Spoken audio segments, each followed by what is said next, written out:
आदाब नाजरीन, youth forum का और एक शुमारा लेकर हम आपकी खिदमत में हाजिर। मैं आपकी मेज़बान उर्वतुल वस्का। नाजरीन, एक नौजवान कौम को संभालने और संवारने में एक अहम जिम्मेदारी निभाता है। नाज़रीन, एक नौजवान जब कामयाबी हासिल करके कोई भी प्रोफेशन ज्वाइन करता है या कोई भी शोबा ज्वाइन करता है तो जोश और वलवले के साथ, एक नई पर्सपेक्टिव के साथ जब वो मैदान में आता है तो अपने कौम के लोगों की खिदमत में लग जाता है।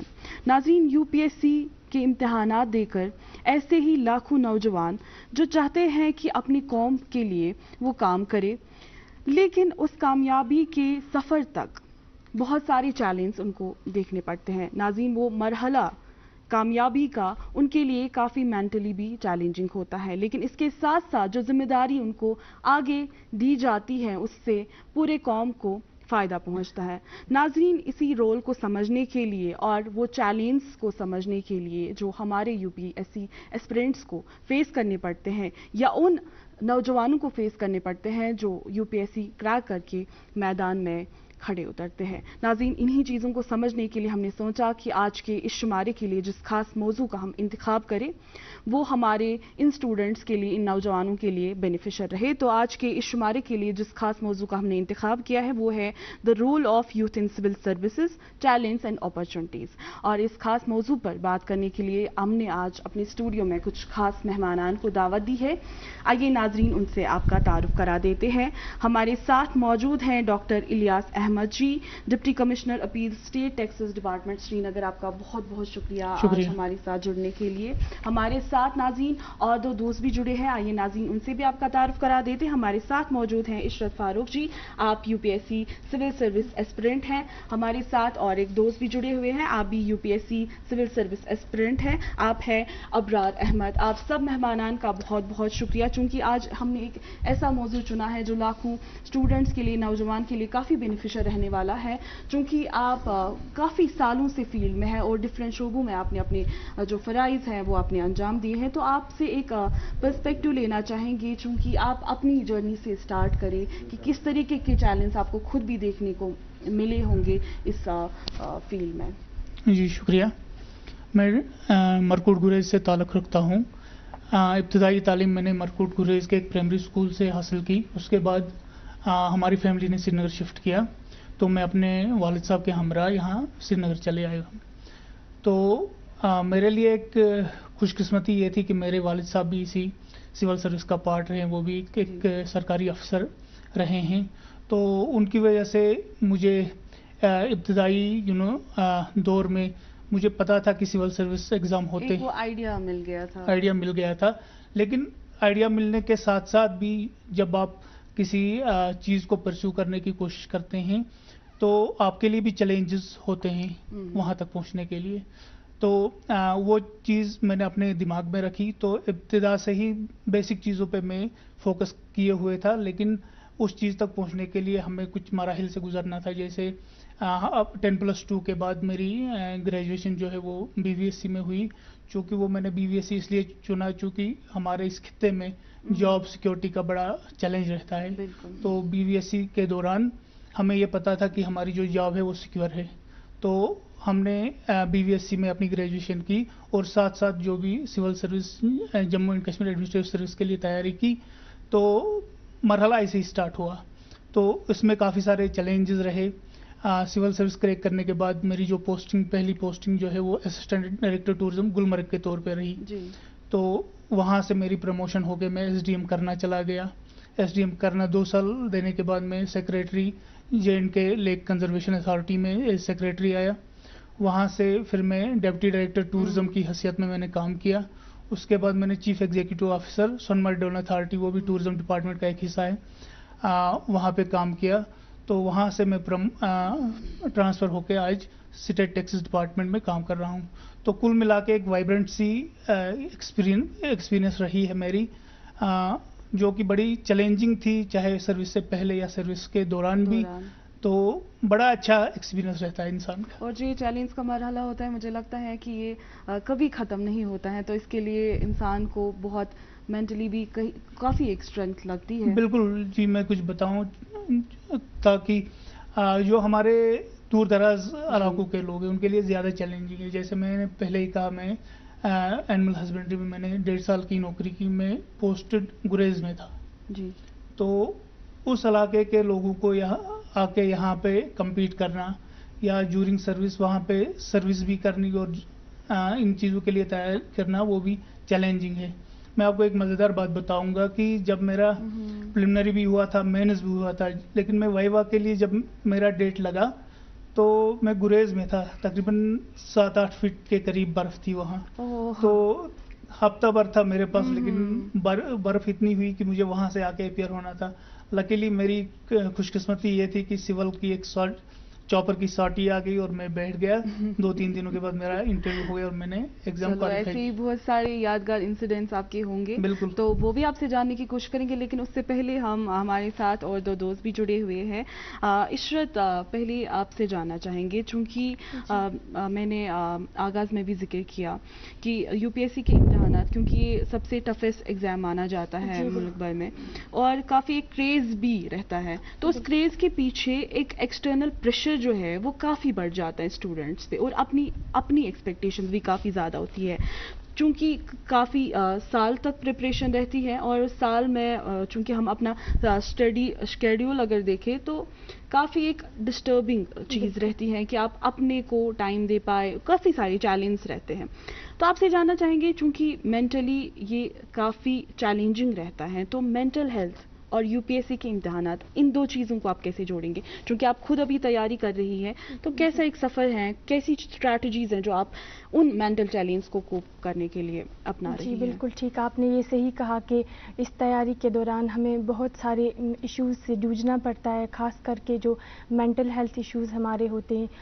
प्रिपरेशन के दौरान काफ़ी चीज़ें ओवरवेलमिंग हो सकती हैं एक एस्पिरेंट के लिए, तो उसको हमें कैसे टैकल करना है। यूजुअली जो प्रिपरेशन हम स्टार्ट करते हैं तो ये लाइफ के इस स्टेज में कि हमारी जो मेजर लाइफ चेंज होती है, हम एडोलसेंस से अर्ली एडल्टहुड में एंटर करते हैं, तो वैसे भी हमारे बहुत सारे सोशल रोल्स भी चेंज हो जाते हैं। वहाँ से भी हमें चैलेंजिंग लगता है और हम अपने करियर को भी सेटअप करने की जो ये शुरुआत करते हैं, तो जो यूपीएससी की प्रिपरेशन है इसमें हमारा काफ़ी सारा टाइम इन्वेस्ट करना पड़ता है। फिर भी कई बार हम रिज़ल्ट्स के बारे में श्योर नहीं हो सकते। बहुत सारे चैलेंज हैं, जैसे कि एक नॉन साइंस बैकग्राउंड के या ह्यूमैनिटीज़ बैकग्राउंड के एक एस्पिरेंट को सीसैट का पेपर देख के वो काफ़ी ओवरवेलमिंग हो सकता है उनके लिए, लेकिन आपको पता है कि आपको किन किन चैलेंज से गुजरना है, क्या सिलेबस है, जो मल्टी डायमेंशनल सब्जेक्ट है, आपको कैसे करना है, वो आपने सब समझ के वो स्टार्ट किया हुआ है, आपको पता है किन चीज़ों से गुजरना है। तो आपको इस प्रिपरेशन के दौरान काम रहना है और खुद को पहले ही मोटिवेट करके रखना है कि हाँ, इसके रिज़ल्ट्स हमेशा पॉजिटिव नहीं हो सकते हैं, तो हमें खुद को उसके लिए भी तैयार करके रखना है। बाकी काफ़ी सारे हमारे जो जैसे सोशल प्रेशर भी होता है या हमारे पेरेंट्स की एक्सपेक्टेशंस होती हैं, तो उस बारे में भी हम बहुत अक्सर परेशान रहते हैं कि अब पेरेंट्स की एक्सपेक्टेशंस हैं, अगर इन पे मैं खरा उतर नहीं पाया या नहीं पाई तो मुश्किल हो सकता है या क्या, तो उसके लिए आपको हमेशा खुद को वर्स्ट के लिए प्रिपेयर करना है। इशरत, आपने एक खूब बात कही कि ये चैलेंजिंग तो है, लेकिन पता नहीं है कि अगर आप ये एग्ज़ाम दे रहे हैं तो आपका पॉजिटिव आउटकम आए कि नहीं, तो इंसान को सक्सेस के लिए भी और फेलियर के लिए भी तैयार रहना है। अबरार, आपसे हम जानना चाहेंगे, चूँकि ये बोलना जितना आसान है, करना उतना ही ज़्यादा मुश्किल, कि आप किसी चीज़ में एफर्ट्स लगा रहे हैं और साल भर आप प्रिपेयर कर रहे हैं और उसके बाद आपको पता नहीं है कि आउटकम क्या आएगा, तो ये कितना चैलेंजिंग रहता है और आपको क्या लगता है कि इस चैलेंज से कैसे इंसान जूझ सकता है? देखिए, यूपीएससी डिसाइड करना एक बहुत बड़ी, मैं बोलूँगा बहुत बड़ी बात है, बहुत बड़ा डिसीजन है कि यूपीएससी के लिए प्रिपरेशन करना। तो जैसे हम यूपीएससी के लिए इस फील्ड में आते हैं तो हमें बहुत सारे चैलेंजेस आएंगे, ये तो सही है। उसके बाद में हमें सबसे पहले अपना मेंटल हेल्थ, उसका ख्याल रखना चाहिए। तो एक वास्ट सिलेबस है, तो आप देखें कि पूरा जो एग्ज़ाम है ये 1 साल लेता है हमारा प्रीलिम्स, उसके बाद मेंस में काफ़ी 2-3 महीने लग जाते हैं मेंस स्टार्ट होने में, देन उसके बाद हमारा इंटरव्यू। तो इसमें खुद को बैलेंस रखना बहुत बड़ी बात होगी। तो एक तो ये तैयारी ऐसी है कि ये जब हम करते हैं तो अपने आप को हम ग्रूम करते हैं, तो वाइल्ड प्रिपरेशन हमें ये लगता है कि नहीं हो पाएगा, बहुत सारे टाइम में ऐसा लगता है, लेकिन खुद को मोटिवेट रखना एक बहुत बड़ी बात है। मोटिवेशन इसमें बहुत बड़ा रोल प्ले करता है। कैसे मोटिवेट कर सकते हैं आप? आप कैसे खुद को मोटिवेट करते हैं? एक्चुअली मैम देखिए, जो हमारे अभी प्रेजेंटली यहाँ पे ऑलरेडी जिन्होंने सिविल सर्विस क्रैक किया है, उनके काम देखते हैं, तो सोसाइटी में उनका क्या रोल है वो देखते हैं, तो उन्होंने बहुत अच्छे काम भी किए होते हैं। मैं बात करूं, मेरा तो रोल मॉडल रहा है डॉक्टर बिलाल सर। तो बिलाल सर वो 2018 के आईएएस हैं जी। तो जब मैं उनको देखता था, कोविड पीरियड में बहुत ज़्यादा चैलेंजेस थे, और उस कोविड पीरियड में लोगों को कैसे बैलेंस रखना, देखो प्रेशर होता है, एक ऑफिसर्स को भी प्रेशर होता है, पॉलिटिकल प्रेशर होता है, काफ़ी सारी चीज़ें, लेकिन वो भी खुद को बैलेंस रखते हैं। हम जब उनको देखते हैं तो हमें एक मोटिवेशन आता है कि हाँ, अगर ये लोग कर सकते हैं तो हमें भी एट द एंड यही करना है।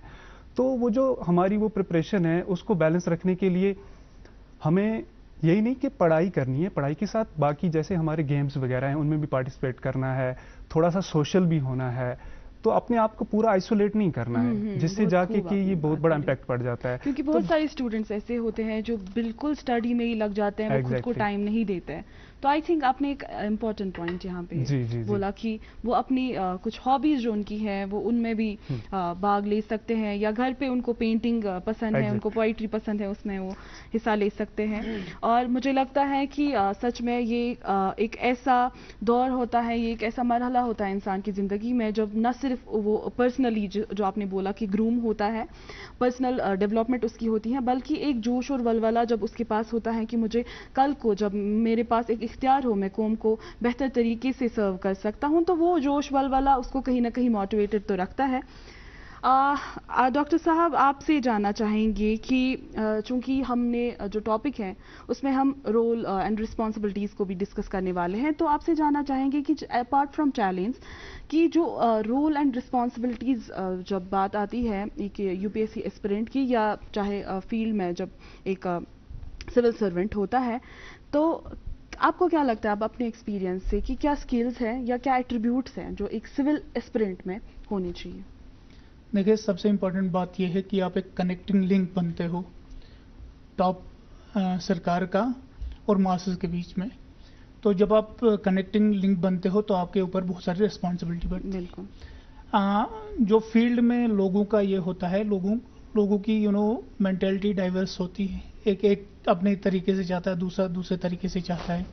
उन सबको बैलेंस करने के लिए हमारे कवानीन बने हुए हैं। देखें, अगर आप किसी भी महकमे में जाएं, वहाँ पे ऑलरेडी रोल्स एंड रिस्पॉन्सिबिलिटीज़ दी गई हैं, लेकिन आप उसको कैसे बखूबी अंजाम दोगे वो with the passage of time आ ही जाता है। लेकिन यही है कि आपको दोनों साइड जो है वो बराबर लेके चलना है। देखें, ऐसे लोगों की बहुत सारी एक्सपेक्टेशंस भी होती हैं, लेकिन ऐसा नहीं है कि जो लोग चाहेंगे वही होता है। हमें बहुत सारी चीज़ें ऐसी होती है जहाँ पे अगर 100 लोगों के लिए 1-2 लोगों को कभी थोड़ी मामूली तकलीफ भी उठानी पड़ती है, जहाँ पे बेहतरी आए, 100 लोगों की बेहतरी करनी होगी। मैं अपना एक्सपीरियंस थोड़ा गुलमर्ग वाला शेयर करूँगा कि वहाँ मेरा रोल था रेगुलेशन ऑफ टूरिज्म, जो भी है टूरिस्ट ट्रेड। तो उसमें क्या था कि आप जानते हो कि जब टूरिस्ट ट्रेड में चीटिंग के भी इश्यूज आते थे हमारे पास, बाकी सारे इश्यूज भी आते थे, तो हमने एक पोनी के रेट को लेके एक ये उठा कि रेगुलेट नहीं हो पाती है। क्या करें, हमारे पास 5-8 पॉइंट है, वहाँ अगर एक जगह जाएंगे तो इतना पैसा है, दूसरी जगह। तो एक आइडिया फ्लोट हो गया कि हम इसके टाइमिंग के हिसाब से हम ये कर लेंगे। तो वो बड़ा हमारा वो कामयाब रहा वो मॉडल। हमने टाइम रखा कि 1 घंटे में 1 घंटे के लिए जो भी पोनी की राइड लेना चाहता है उसका इतना चार्ज रहेगा, फिर चाहे वो आधे घंटे के लिए ले ले, पौने घंटे के लिए तो उससे क्या हो गया कि लोगों में भी एतमाद बढ़ गया कि हाँ जी, सरकार जो है हमारे लिए काम कर रही है, उन्होंने अच्छा फैसला किया। तो उसका रिस्पांस भी अच्छा आ गया। एज ऑन डेट मुझे वहाँ से अब तकरीबन निकले हुए भी 15-16 साल हो गए, वो मॉडल वहाँ अभी भी चल रहा है और बहुत सक्सेसफुली चल रहा है। तो ऐसे ही हर जगह पे जब आप SDM होते हो, या आप अभी टैक्स में हैं, या आप CO अथॉरिटी के होते हो, या टूरिज्म में, हर एक जगह पे आपको एक बहुत अच्छा रोल दिया गया है, क्योंकि सरकार अफसर्स को उस जगह तैनात करती है जहाँ पे उनका रोल हो और जहाँ लोगों के साथ कनेक्ट हो। तो जितने अच्छी तरीके से आप वो रोल निभाएंगे, लोग भी आपसे खुशी होते हैं। लोगों की एक्सपेक्टेशंस होते हैं, कभी ऐसा होता है कि वो चाहते हैं कि हमारे हिसाब से काम हो, लेकिन आपको जो भी सरकारी निज़ाम है वो लेके भी चलना है और लोगों का साथ में लोगों की एस्पिरेशंस का भी ख्याल रखना है। यहाँ पे मेरे जहन में एक सवाल आ रहा है, चूंकि आपने बोला कि एक मॉडल की आपने बात की कि वो आपने वहाँ पे चला और अभी वो कामयाब रहा, तो आपसे जानना चाहेंगे कि चूंकि हम जब लोगों के लिए कोई फैसला लेते हैं, हम डिसीजन मेकर्स हैं, तो हम लोगों के लिए फैसला, तो उन लोगों को इन्वॉल्व करना उस चीज़ में कितना ज़्यादा ज़रूरी है? बहुत ही इम्पोर्टेंट है, बहुत ही इम्पोर्टेंट है, क्योंकि अगर वही इन्वॉल्व नहीं होंगे वो चलाएंगे नहीं सिस्टम को आगे। हमने जैसे मैंने एक दो बातें और मैं बताऊंगा, पहले यही पोनी की बात कहें। पोनी वालों के स्टेशन के हेड्स होते हैं, हमने उनके साथ कई बार मीटिंगें की कि हम ऐसा करेंगे। पहले उनको रिलेक्टेंस आ गई कि पता नहीं ये ठीक रहेगा नहीं रहेगा, हमने कभी ऐसा नहीं किया है, लेकिन बाद में जब उनको लगा कि हाँ ये हमारी बेहतरी के लिए, उन्होंने उसको एक्सेप्ट किया। तो बाकी जगहों में भी अफसरों के लिए चैलेंजेस हैं, लेकिन सिचुएशनल तरीके से उनको डील किया जाए तो बहुत अच्छा सिविल सर्वेंट का रोल रहता है सोसाइटी में। बिल्कुल सही फरमाया आपने।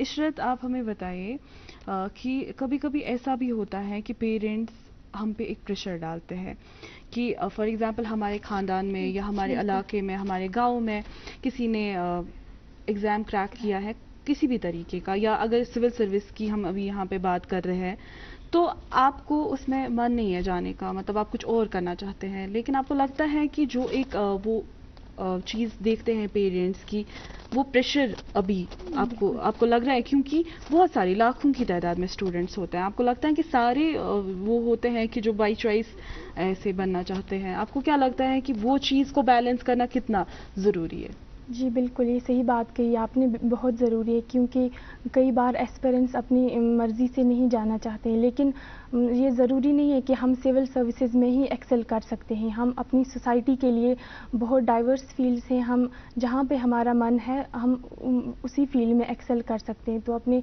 पेरेंट्स को समझा सकते हैं हम कि इसमें नहीं जाना हमें, या अगर हम वो जो पेयर प्रेशर हमारा होता है या किसी और की मिसाल दे के हमें बताया जाता है कि, लेकिन अल्टीमेटली हमारे पेरेंट्स हमें सक्सेसफुल देखना चाहते हैं, एक अच्छा इंसान देखना चाहते हैं, तो वो थ्रू सिविल सर्विसेज ही नहीं हो सकता।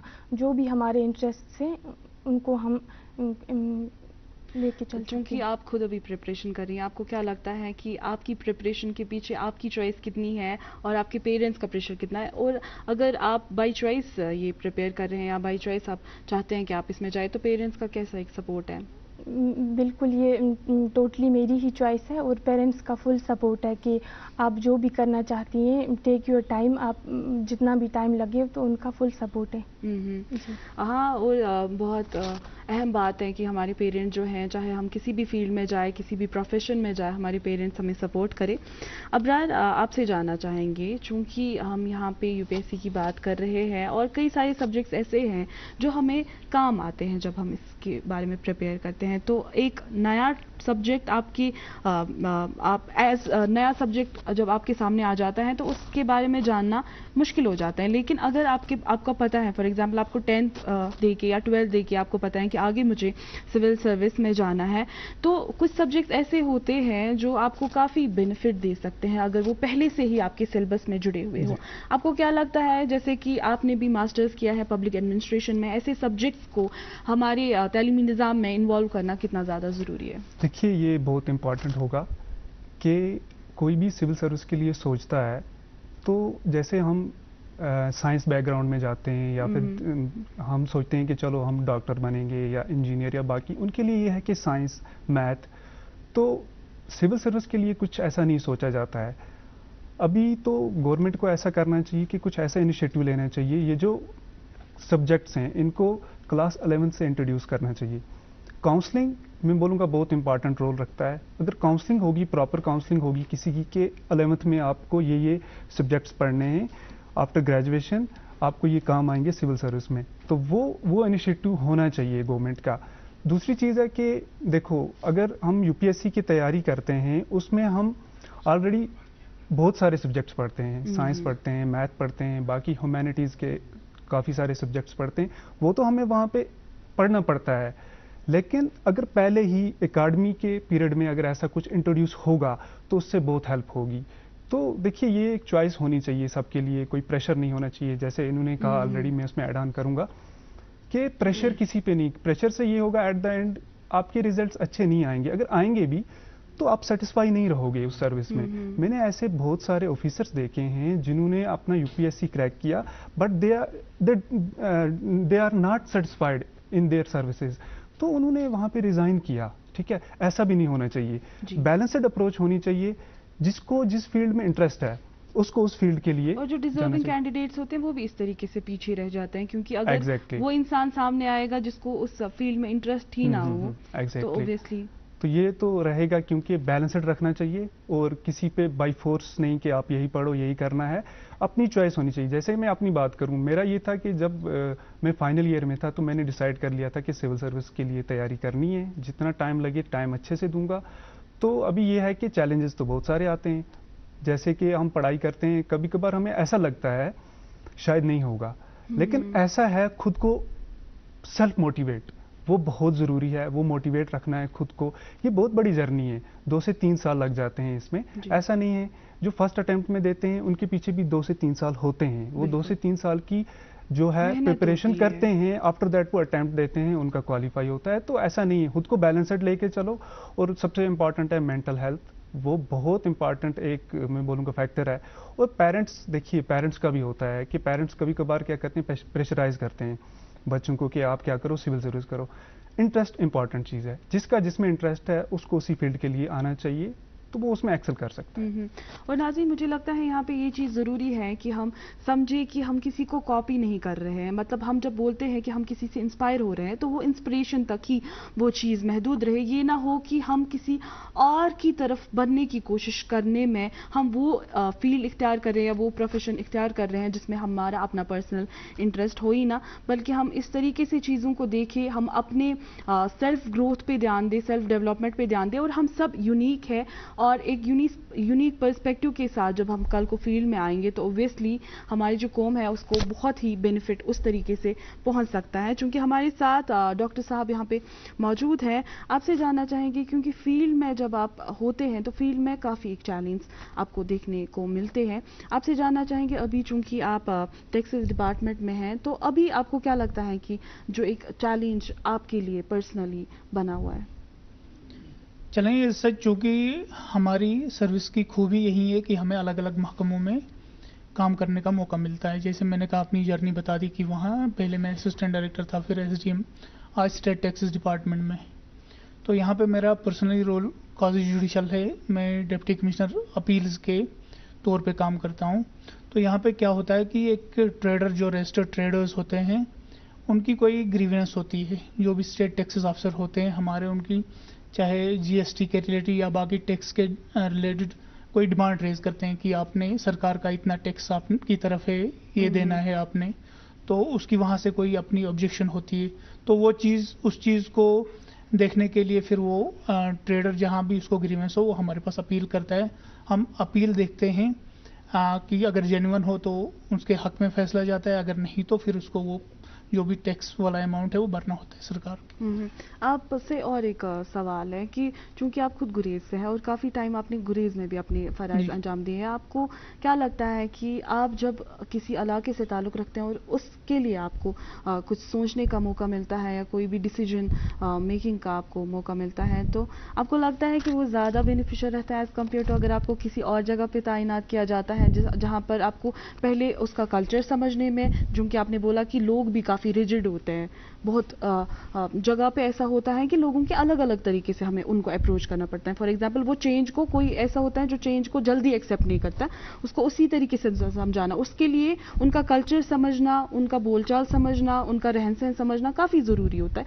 क्योंकि आप अगर एक उस इलाके से ताल्लुक़ रखते हैं जहाँ के रहन सहन से आप बखूबी वाकिफ़ होते हैं, तो आपको लगता है कि वो ज़्यादा बेहतर रहता है कि अगर जी, मैं खुद को बड़ा ही खुशकिस्मत समझता हूँ कि पहले भी मुझे वहाँ उस इलाके में सर्विस करने का मौका मिला एज वेटनरी असिस्टेंट सर्जन। उसके बाद भी एडमिनिस्ट्रेशन में आके भी एज एडी गुलमर्ग मेरा गुरेज का भी चार्ज पड़ता था। तो लकीली उस दौरान गुरेज में टूरिज्म के लिहाज से काफ़ी सारी डेवलपमेंट्स हो गई। 2010 की बात है जब हमने पहला TRC वहाँ एस्टेब्लिश किया था। तो तब तो गुरेज जाने के लिए काफ़ी सारे, चूँकि वो बॉर्डर एरिया है तो लोगों को वो इनर लाइन परमिट और बाकी जो भी परमिशंस हैं वो लानी पड़ती थी। वहाँ जाने के लिए थोड़ा तंगी होती थी, लेकिन with the passage of time जब हमने अपने इंडिविजुअल लेवल पे या कलेक्टिव लेवल पे जो रेस्पेक्टिव फॉर्म है वहाँ पे हमने ये मसला उठाया, तो बहुत सारे लोगों की मदद की बदौलत हम गुरेज को एक टूरिस्ट डेस्टिनेशन के तौर पे हमने उसको प्रमोट किया जगह को। तो अब अगर आज के दिन में आप देखेंगे गुरेज में रहने के लिए जगह नहीं मिलती है, इतना अच्छा टूरिज्म पोटेंशियल है। तो इंसान को खुशी होती है कि आप किसी इलाके से हो, दूर दराज इलाके से हैं, और वहाँ आपको फिर सर्विस के दौरान उस इलाके में काम करने का मौका मिले और आप थोड़ा भी अपनी इनफरादी तौर पे भी या कलेक्टिव लेवल पे भी उस इलाके को कुछ दे और आपको वो दिखने को मिले तो बड़ा ही सेटिस्फेक्शन मिलता है। बहुत खूब कहा आपने, चूंकि वक्त की किल्लत होती है और कई सारे पॉइंट्स हमने यहाँ पे डिस्कस किए और आपने भी अपनी जर्नी से हमें रास्ता किया, और मुझे लगता है कि काफ़ी सारे एस्पिरेंट्स जो हैं जो UPSC की तैयारी कर रहे होंगे वो भी ये सेशन देख के, ये डिस्कशन देख के काफ़ी मोटिवेट हुए होंगे आपकी जर्नी को लेके। आप सब दोस्तों का हमारे आज के शुमारे में आने का बहुत बहुत शुक्रिया।